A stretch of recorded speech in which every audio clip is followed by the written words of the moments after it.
नमस्कार मंडळी, माझ्या यूट्यूब चॅनलमध्ये तुमचं स्वागत आहे. तर आज आपण बनवत आहोत मूग डाळीची खिचडी.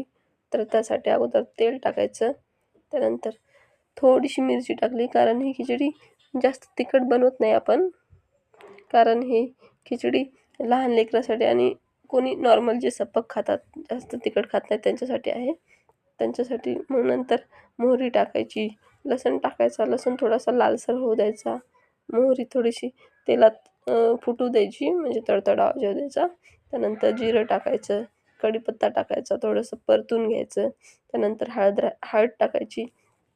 त्यानंतर आपण फोडणीसाठी जी खिचडीला जेवढं लागते पाणी, त्यानुसार पाणी टाकलं 2-2.5 ग्लास, आणि तांदूळ घेतले वाटीभर आणि मूग डाळ घेतली थोडीशी, अर्धी वाटीला कमी.